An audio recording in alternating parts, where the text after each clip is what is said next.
Tim SAR gabungan berhasil menemukan korban kecelakaan pesawat ATR 42500 milik Indonesia Air Transport. Pangdam 14 Hasanuddin Maijen Bangunawoko memastikan adanya satu orang korban berhasil ditemukan. Korban ditemukan di Juara, tepat di sebelah utara puncak Gunung Bulu Sarau, Kabupaten Pangkep yang menjadi lokasi puing pesawat ATR 42500 sebelumnya ditemukan.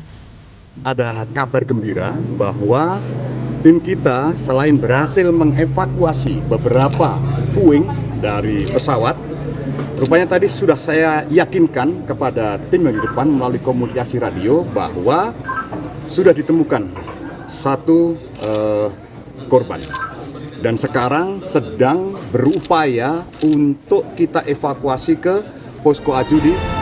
Evakuasi satu korban kecelakaan pesawat ATR 42500 di lereng Gunung Bulu Sarau, Pangkep, Sulawesi Selatan terkendala cuaca pada hari Minggu.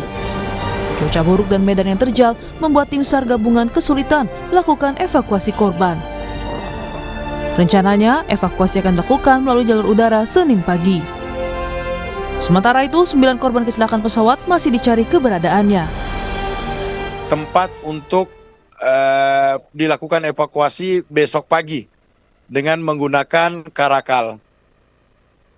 Kalau memang besok cuaca tidak memungkinkan untuk menurunkan hoist, kita akan mencoba untuk berkoordinasi dengan masyarakat setempat dan teman-teman Manggalakmi untuk memberikan untuk mencari jalur yang terdekat dan termudah untuk melakukan evakuasi.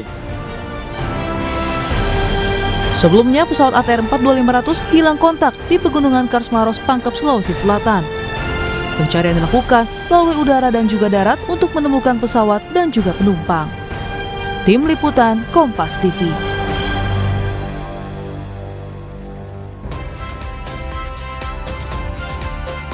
Pencarian korban kecelakaan pesawat ATR 42500 di Sulawesi Selatan kembali dilanjutkan hari ini, Saudara.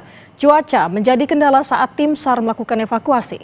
Lalu bagaimana dengan hari ini? Kita akan tanyakan langsung kepada Kepala Seksi Operasi Basarnas Makassar yang sudah terhubung bersama kami, Bapak Andi Sultan. Bapak Andi, selamat pagi. Assalamualaikum.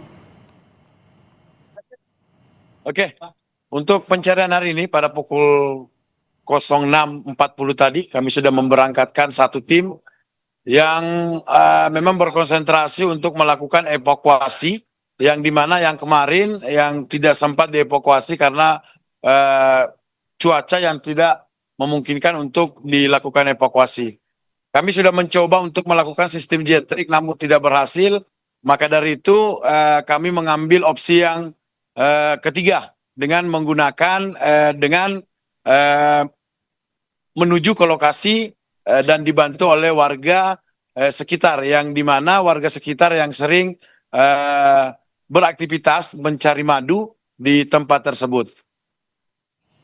Oke, kalau untuk dan cuaca, Pak Andi, untuk cuaca pagi ini di sana seperti apa, Pak Andi? Ya, update cuaca pagi ini pada pukul 7, memang tadi kami sudah dikonfirmasi sama BMKG di wilayah saat ini di sini memang terprediksi untuk hujan ringan, dan memang pada pukul 7 tadi telah terjadi hujan ringan dan sampai saat ini masih hujan ringan seperti itu. Oke, kemarin kan rencananya akan menurunkan heli karakal, tapi dengan cuaca seperti ini berarti kemungkinan opsi untuk melalui udara sangat sedikit ya, Pak? Ya, mudah-mudahan ke depannya nanti ini sebenarnya sudah mulai terhalang lagi sama kabut, tapi mudah-mudahan nanti ada keajaiban bisa mendukung dalam pelaksanaan operasi SAR, cuaca bisa mendukung. Amin, itu harapan kita semua tentunya. Pak Andi, bisakah digambarkan kepada kami bagaimana nanti plan ataupun rencana pemetaan pencarian untuk hari ini? Ya, untuk hari ini kita membagi 4 seru. Yang memang masing-masing berkonsentrasi. Seru satu itu berkonsentrasi di wilayah puncak juga, yang dimana ditemukan puing-puing, tetapi kita memperluas radius dalam pencarian tersebut. Itu membagi 4 sektor dalam pencarian.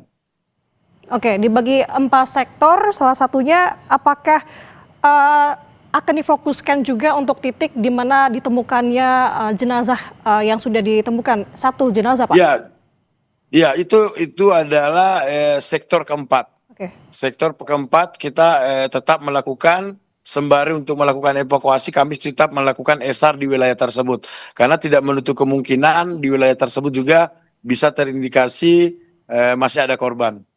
Oke, kru sudah dibagi beberapa titik, tapi kalau tadi yang mengenai jenazah yang sudah ditemukan, Pak, bagaimana proses evakuasinya? Nanti alurnya akan dibawa kemana? Ya, untuk sementara tetap di posko dan sesuai dengan SOP kita akan mengevakuasi dan menyerahkan ke pihak yang berwajib itu DVI, dan untuk selanjutnya akan ditangani oleh di Rumah Sakit Bayangkara. Oke, sejauh ini sampai dengan pagi hari ini, Pak Andi, apakah sudah ada temuan-temuan baru seperti mungkin serpihan atau puing-puing? Seperti kemarin kan ada temuan 3 besar begitu ya, badan pesawat, ekor pesawat, dan sebagian dari jendela. Apakah sudah ada temuan baru pagi ini, Pak? Ya, untuk pagi ini teman-teman masih proses dalam perjalanan ke wilayah sektor. Dan mungkin nanti kami update apabila ada perkembangan. Oke.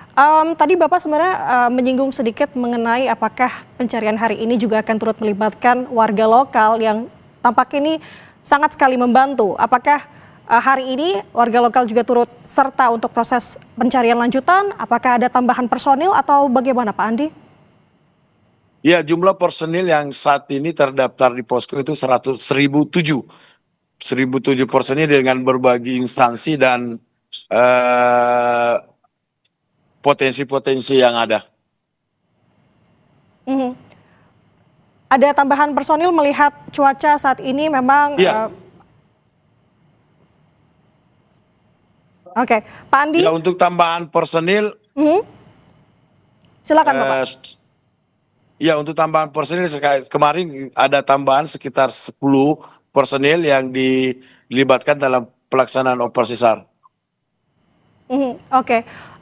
Pak Andi, ini sebagai sekaligus juga konfirmasi kami kemarin informasinya bahwa ada black box yang ditemukan, tapi tampaknya ini bukan black box namun alat pendeteksi radar. Tapi kalau ada temuan ekor pesawat begitu Pak, apalagi kan letak dari black box sendiri ada di belakang pesawat. Apakah memang kemarin ada temuan baru terkait dengan black box ataupun sudah ada informasi kira-kira titik mana black box ini berada?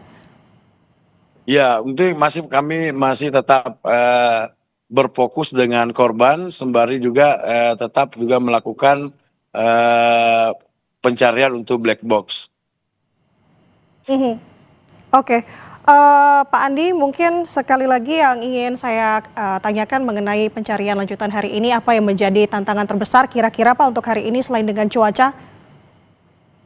Ya, tantangan terbesar masalah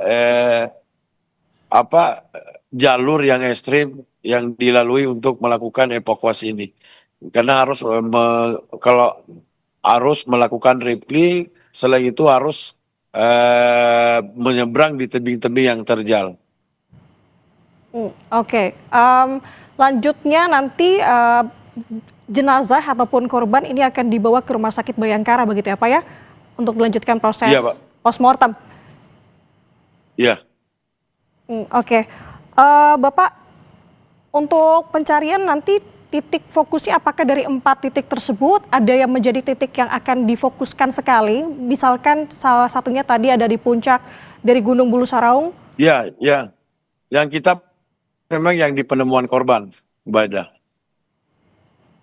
Yang di penemuan korban kemarin kami akan memperluas wilayah tersebut dalam melakukan SAR. Oke, seberapa luas Pak area yang dicari untuk hari ini? Untuk radiusnya mungkin kami akan memperluas sampai 3 kilo radius dari titik penemuan korban yang kemarin. Oke. Pencarian sudah dilangsungkan hari ini Pak, sejak pukul berapa tadi? Iya, pada pukul 06.40. 06.40 waktu Indonesia Tengah ya Pak? Ya, Oke, kita akan perbarui tentunya informasi dari sana. Terima kasih atas waktunya Bapak Andi Sultan, kasih Terima Ops kasih, Bu. Basarnas Makassar. Selamat bertugas kembali. Semoga pencarian dapat berlangsung dengan aman dan lancar hari ini. Terima kasih, Bapak. Terima kasih. Saudara, tetaplah bersama kami. Usai jeda, kami akan kembali dengan informasi diduga korsleting listrik sebuah rumah konveksi di kawasan Tambora